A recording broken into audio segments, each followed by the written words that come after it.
Moi, je vais vous parler de la Lune au quotidien. La Lune au quotidien, donc tous les jours, la Lune traverse, je vais peut-être me mettre là, tous les 2 jours et demi, la Lune traverse un morceau de votre roue zodiacale. Ça, lorsque vous naissez, lorsque l'on vient au monde, tout le monde a ces mêmes maisons. C'est 12 secteurs de vie différents. Donc on a la maison 1 qui représente le comportement, la maison 2 représente les biens, l'argent, la communication, et on continue comme ça. Mais la Lune, elle, tous les mois, elle vous demande un travail bien spécifique. C'est-à-dire que tous les mois, on appelle ça la nouvelle Lune, et à la nouvelle Lune, elle tombe dans une maison bien définie pour chacun d'entre nous. En tout cas, dans une maison qui fait partie des 12 maisons qui vous appartiennent. Ok ? La Lune au quotidien, donc dans chaque maison, vous avez donc 14 jours pour faire le travail qu'elle vous a demandé et 14 jours pour laisser tomber, c'est-à-dire pour attendre les fruits de ce que vous aurez fait. Ce qui est sympathique, c'est que quand on sait ce qu'on a à faire, c'est quand même plus simple parce qu'on travaille dans ce sens, et quand on ne sait pas, en général, ça vient comme ça, mais on ne sait pas ce qui se passe. C'est-à-dire c'est la Lune qui est née à un certain endroit, dans votre thème natal, et qui vous dit, voilà, ce mois-ci, tu vas travailler ton comportement, tu vas travailler tes dons, tu vas travailler ta communication. Et avec une astrologue, donc on peut savoir exactement, lorsqu'on suit, lorsqu'on a fait un tout petit peu, même il n'y a pas besoin de faire grand-chose, simplement avoir son thème natal. Là, je vais vous faire voir un petit peu comment ça se passe. Je vous ai mis quelques indications. Donc, si la Lune, la nouvelle Lune est née dans votre maison 1, elle va vous demander de travailler votre comportement, votre façon de réagir, quel que soit le domaine. Parce que c'est la maison 1 concerne l'ascendance, donc c'est quelque chose d'assez important dans un thème natal. Je vous ai mis un petit exemple. Admettons que la Lune soit née, donc là elle est née le 3 décembre, hein, donc cette nouvelle Lune, donc on est en Lune montante, là. Et admettons qu'elle soit tombée dans votre thème natal, dans la maison 1. Cette Lune va faire automatiquement des aspects à vos autres planètes de naissance. Alors, j'ai mis un petit exemple. Si votre Lune est conjointe à votre Vénus natale, Vénus étant la planète de l'amour, il y aura un besoin d'harmonie et de satisfaction personnelle. Voilà, ça c'est quelque chose. Alors, elle va faire une conjonction à Vénus, peut-être qu'en même temps, elle va faire un carré à Mars, on ne sait pas, puisque chacun est différent et chacun de nous avons des choses à comprendre et à gérer dans notre vie.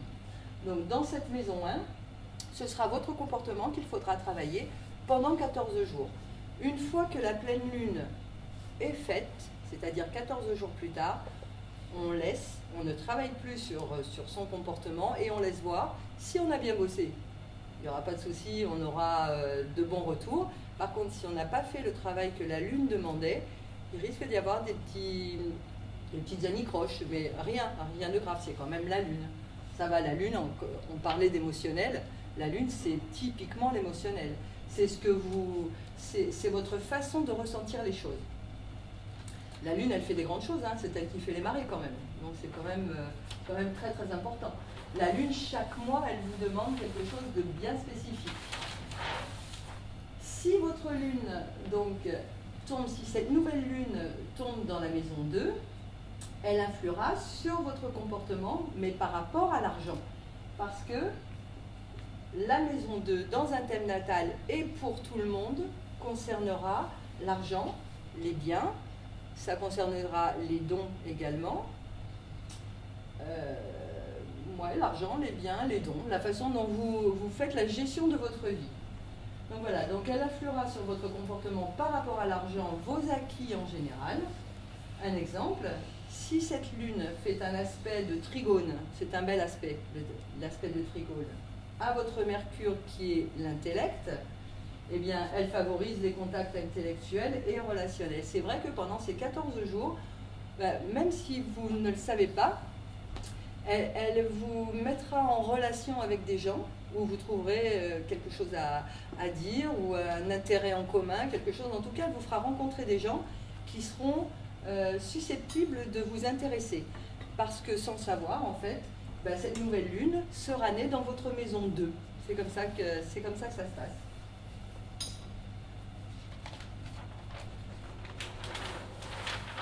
Après, quand même, je vais mettre un petit bémol.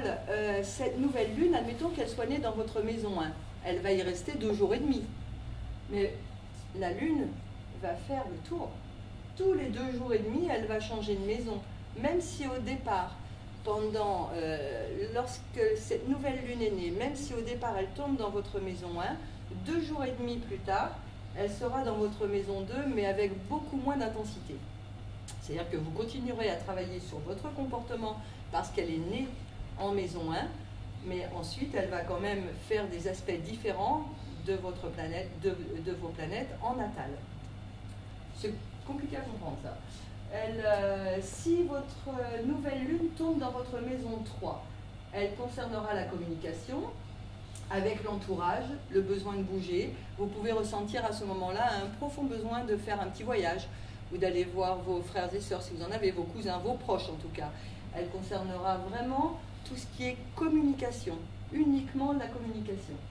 Exemple, admettons que cette nouvelle lune fasse un aspect, on appelle ça des aspects conflictuels à la planète Mars dans votre thème natal, il y aura beaucoup de nervosité durant ces 14 jours-là. Il faudra vraiment travailler sur votre communication et se dire que le stress ne sert à rien de toute façon. Et ça rejoint un petit peu tout ce qui est thérapie, kinésio, à partir du moment où vous savez qu'il va y avoir quelque chose de conflictuel à passer, à partir de ce moment-là, vous savez très bien sur les énergies avec lesquelles vous allez travailler. Vous savez très bien qu'à un moment donné, cette nouvelle lune est née en maison 3, elle concerne donc la communication.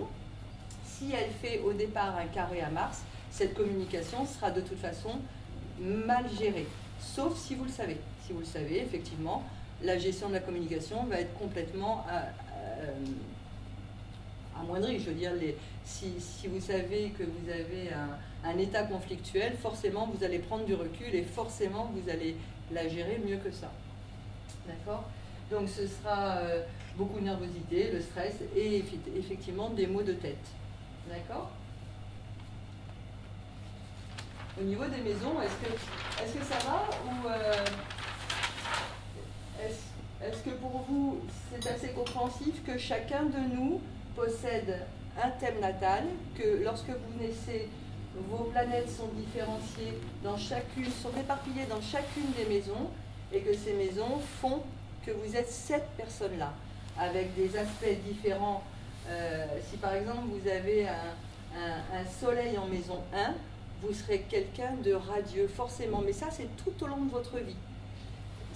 Votre comportement sera automatiquement optimiste parce que vous êtes quelqu'un avec un soleil en maison 1, c'est quelqu'un qui en veut, c'est quelqu'un qui est joyeux, qui est gai, qui est optimiste, sauf si ce soleil fait un aspect conflictuel à Saturne, on est bien d'accord. Parce que Saturne, c'est pas ce qu'on a fait de plus gai au monde, hein, c'est celui qui nous fait avancer, donc forcément Saturne viendra enrayer ce soleil, mais c'est comme ça que si vous savez à un moment donné que votre Saturne fait un carré à votre soleil de naissance, forcément vous allez travailler sur votre comportement et forcément vous allez avancer beaucoup plus que les autres qui n'auront pas de carré. C'est-à-dire que si vous avez un aspect conflictuel dans votre thème natal, il est beaucoup plus facile de le travailler lorsque vous le savez que lorsque vous ne le savez pas.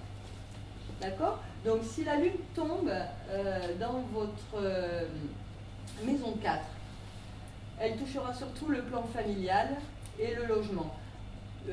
Une lune qui tombe dans une maison 4, la nouvelle lune qui tombe dans une maison 4, il est fort possible que ce soit aussi un mois de déménagement, ou un mois où on va bouger, un mois où on va s'occuper de son foyer, de ses racines, on va s'occuper même de ses grands-parents, tout ce qui concerne le foyer, la maison en tout cas, le lieu où on habite.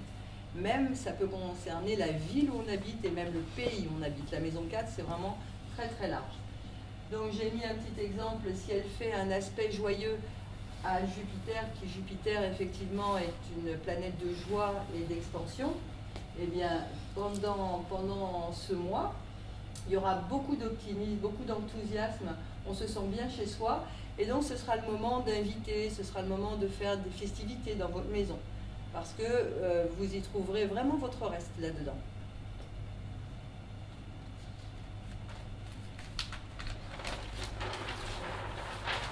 Allez, si donc cette nouvelle lune naît dans votre maison 5, elle concernera l'affectif, les enfants et toute forme d'activité créatrice artistique.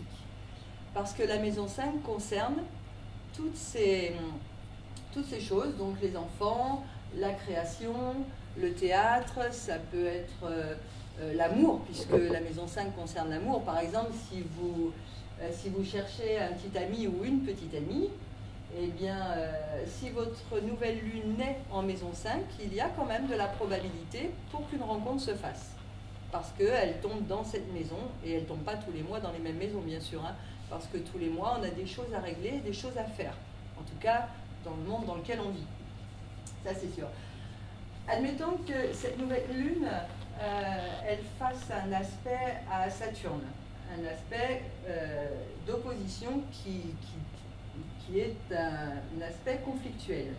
Et bien, il y aura uniquement dans cette maison un sentiment d'insatisfaction et de frustration. Ce sera en dents de scie parce que c'est une opposition, ce n'est pas un carré. En astrologie, vous avez deux aspects qui sont des aspects conflictuels, qui sont le carré, c'est la séparation de deux planètes de 90 degrés, et un aspect d'opposition qui est beaucoup moins grave, en tout cas sérieux plutôt que grave, où deux planètes sont séparées de 180 degrés. Lorsqu'elles sont séparées de 90 degrés, on pourrait dire qu'elles se chamaillent, toutes les deux. Elles ne sont vraiment pas d'accord et elles se rentrent dedans réellement. Lorsqu'elles sont en opposition, simplement, c'est le signe qui veut dire l'opposition, elles se renvoient la balle.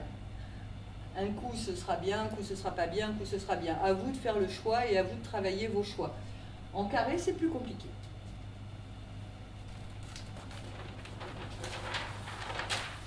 Si elle naît en maison 6, donc si elle naît dans cette maison-là, elle concernera l'activité quotidienne mais aussi la santé.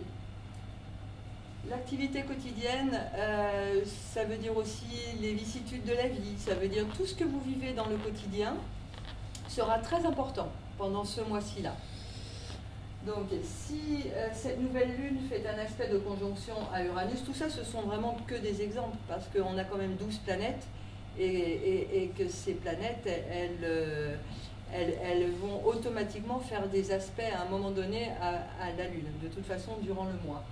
Donc si elle fait une conjonction au signe là qui veut dire Uranus, il y aura une très très grande sensibilité, toujours dans la maison dans laquelle elle est née bien sûr, il y aura une très très grande sensibilité au contact des autres. Une humeur un petit peu changeante et le besoin d'indépendance, un grand besoin d'indépendance. Ce jour-là, effectivement, enfin ce jour-là est dans les 14 jours qui suivent la naissance de la nouvelle lune, il faudra travailler votre sensibilité parce que ce ne sera pas forcément ce que vous aurez envie qui arrivera. Ça va? Ouais? Tout le monde? Ok. C'est difficile en une demi-heure parce que j'ai tellement de choses à dire qu'il va falloir que... Ok. Alors, ensuite, si elle naît dans votre maison 7, la maison 7 concerne les relations avec les autres, mais ça concerne aussi le couple. Donc si vous avez... C'est la première maison relationnelle avec le monde extérieur. La première maison relationnelle avec son propre monde, c'est la maison 3, qui est la maison de la communication. La première maison relationnelle avec les gens de l'extérieur se trouve dans la maison 7, qui est ici, qui commence ici, et qui se termine quand la maison 8 commence. Donc la maison 7, elle sera donc liée aux relations avec les autres, le couple, ou toute forme d'association.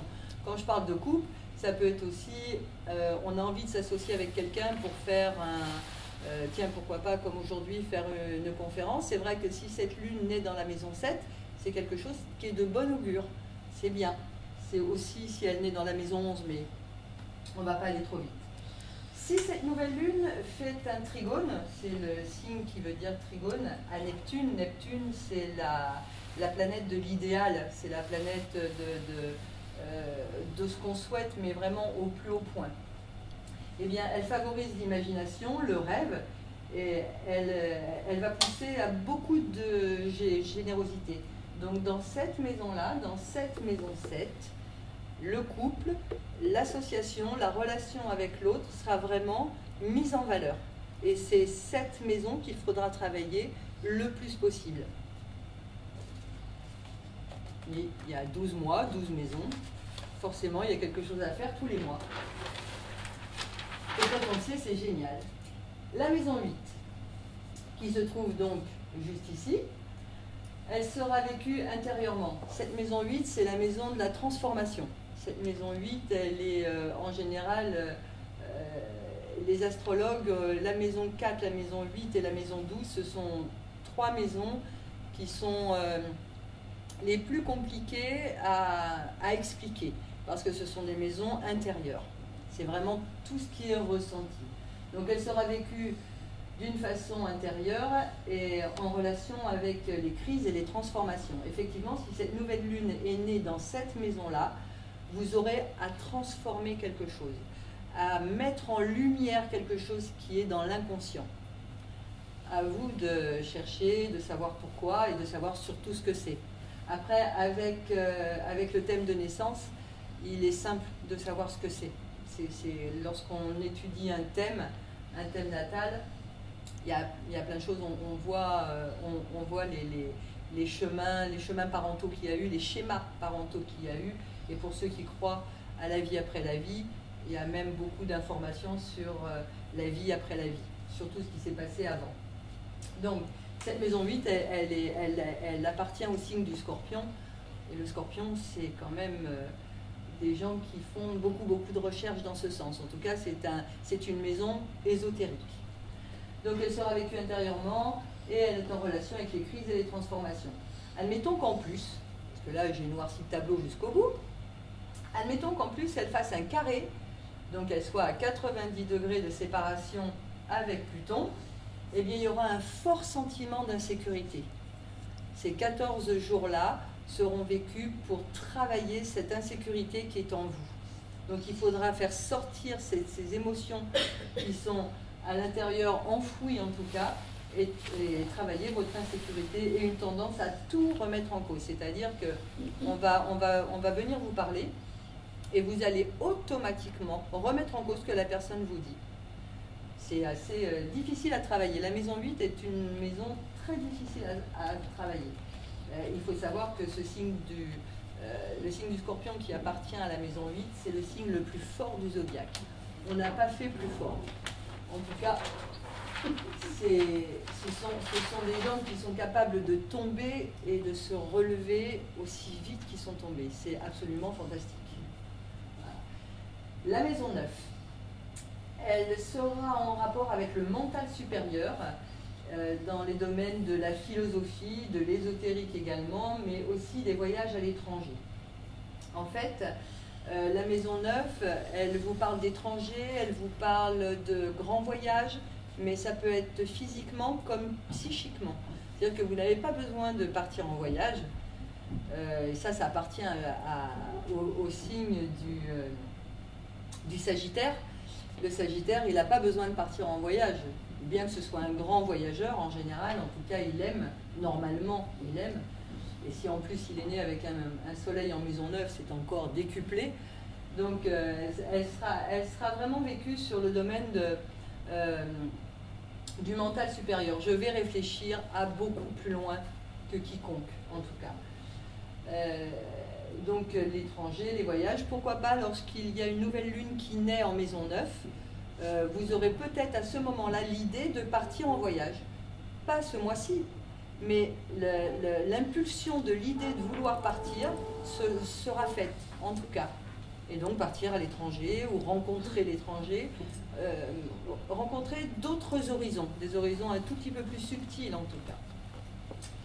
Alors, cette lune, cette nouvelle lune, admettons qu'elle fasse un aspect de sextile, donc 60 degrés, à votre lune de naissance, eh bien, c'est l'écoute des autres, beaucoup de réceptivité, beaucoup de sensibilité, toujours dans cette maison-là, donc toujours en parlant des grands voyages, aussi bien physiques que psychiques. Ça va alors? Nous arrivons à la maison 10, qui se trouve ici. Cette maison 10 appartient au Capricorne, hein, c'est le toit du monde en fait. Le toit, ça peut être le toit de notre maison également qui est représenté par le Capricorne. Mais en tout cas, ce sont des gens qui ont beaucoup de volonté de réussite. Hein. La vie socio-professionnelle est très très importante pour eux. Donc la maison 10, c'est le domaine professionnel qui sera mis en lumière. Aussi la vie en général et l'ambiance. Également en astrologie humaniste, ça concerne aussi la maman, souvent.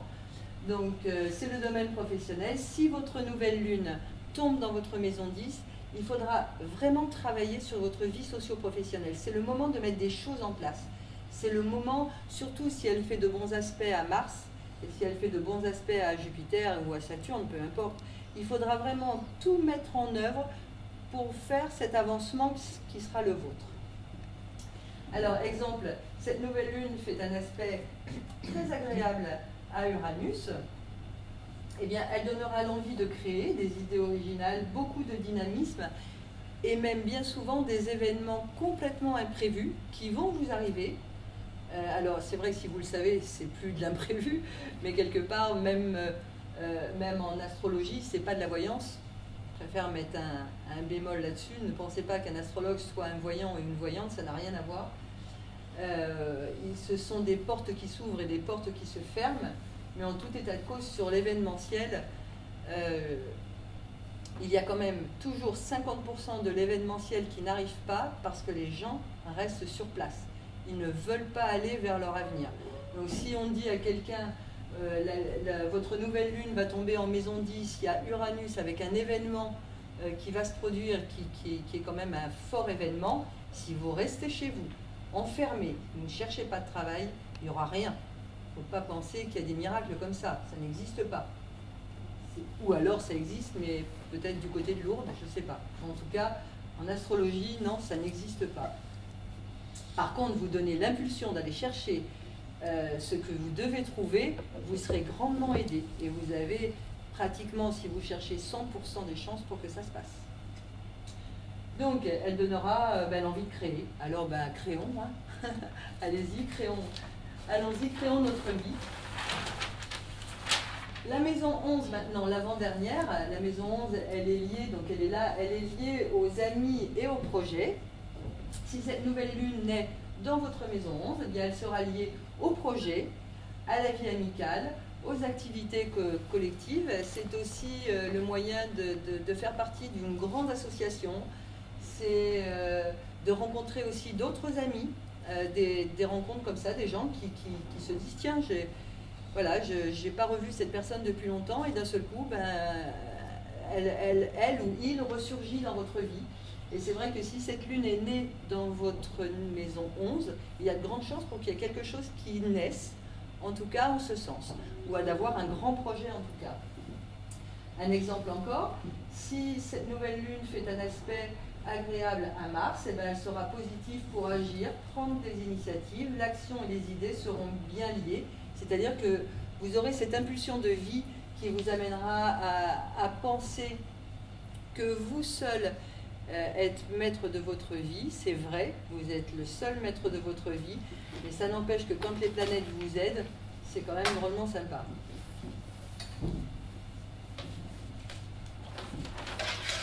Ensuite, on a la maison 12 et la dernière. Dans cette maison 12, elle sera liée au bilan. Donc ce sera le moyen, le moment, donc elle se trouve là, la maison 12.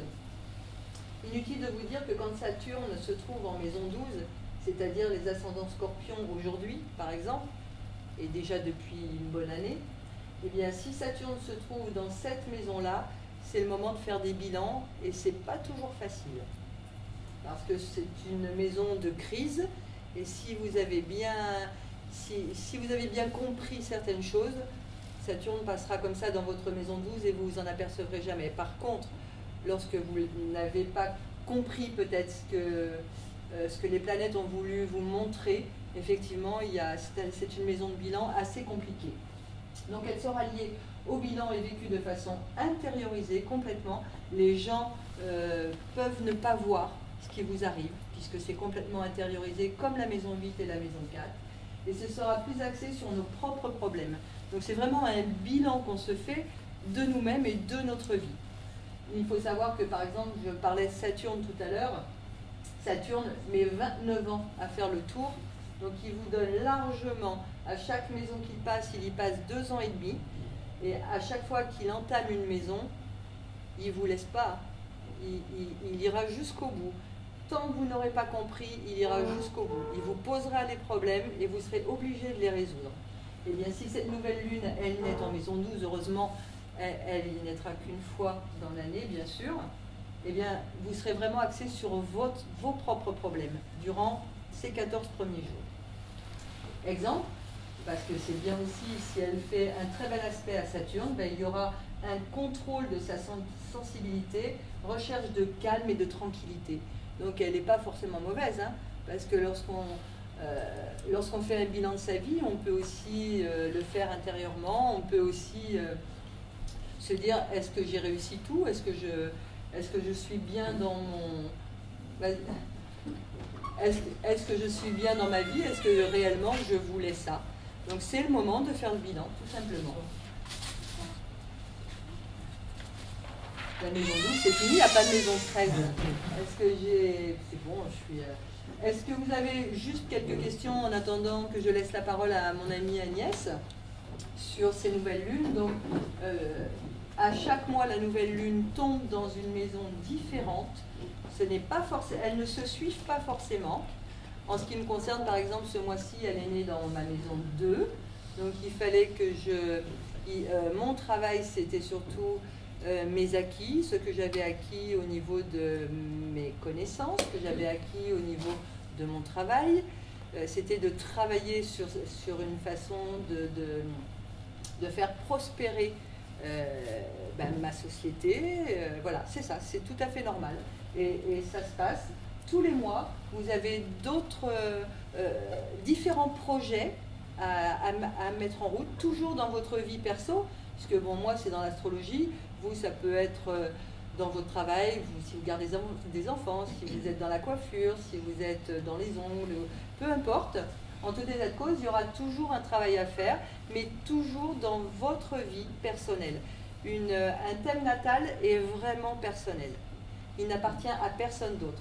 Parce que chacun de nous, nos planètes sont passées, même des jumeaux qui se suivent, n'ont pas la même vie.